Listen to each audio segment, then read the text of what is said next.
kok dia yang jahat sama saya tapi kok dia hidupnya bahagia aja, sedangkan saya yang dizolimi kok hidupnya kok banyak ujian.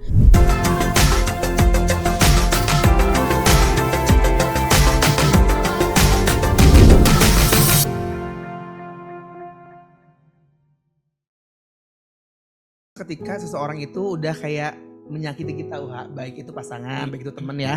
Ya. Terus akhirnya ketika mungkin kita akhirnya berpisah atau mungkin kita jalan masing-masing, kok dia udah kasarnya jahat ya, zolim sama kita, kok dia malah bahagia gitu, sementara Itu kita banyak banget yang nanya gitu ya. itu Kenapa yang di highlight ketika nanya tentang masalah hubungan, ya ketika hubungannya berakhir dan merasa dizolimi, selalu ada yang dimention kata-kata yang kayak tadi.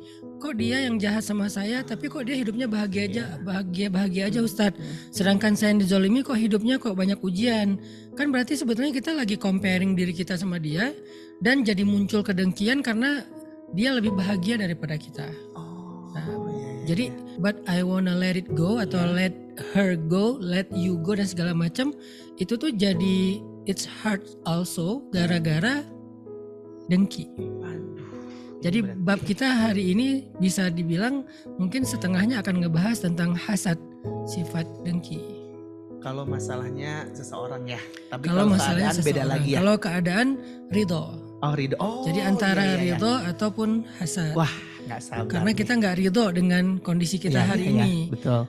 Dan ada faktor hasad juga sedikit. Artinya kita nggak ridho karena kita lagi-lagi comparing sama orang lain. Padahal kita nggak tahu, mungkin siklus orang lain itu udah melalui fase-fase kita hari ini. Kan hari ini kita lagi fase siklus diuji nih. Ya. Bukan siklus lagi dikasih kemudahan atau kebahagiaan.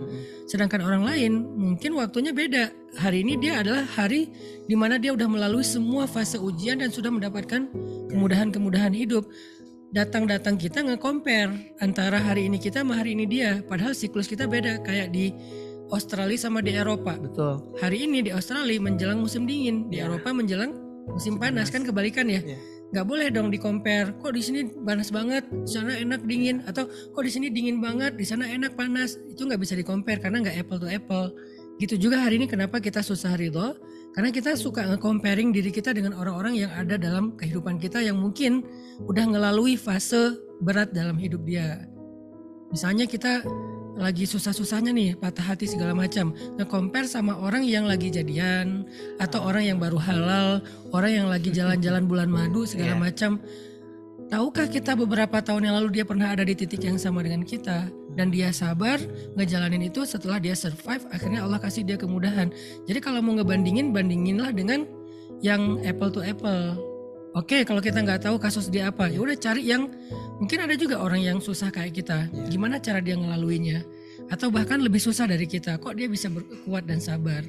Jadi emang ada hasad yang tidak disadari itu muncul, baik ke orang yang kita kenal, yaitu seseorang yang sudah pergi, atau orang yang kita kenal yang kita pengen comparing kehidupan kita hari ini dengan dia.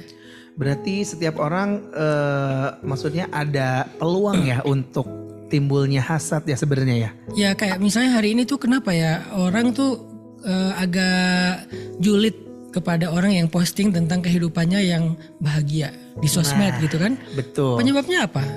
Karena iri. Karena iri ngelihat orang lain bahagia. Kalau nggak iri ya udah biarin lah.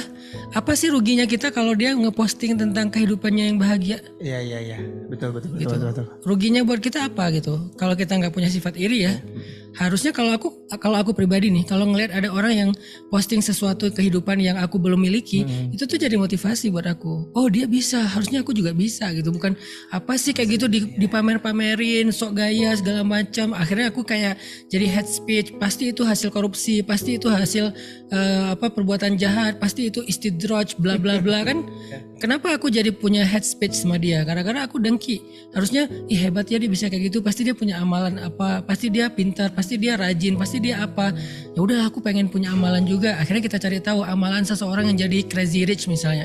Oh ternyata amalannya berbakti sama ibu. Oh ternyata amalannya tuh suka sedekah. Oh ternyata amalannya tuh menyantuni sekian ratus anak yatim setiap hari apa misalnya. Akhirnya kita jadi punya inspirasi kan. Kalau nggak punya dengki nih.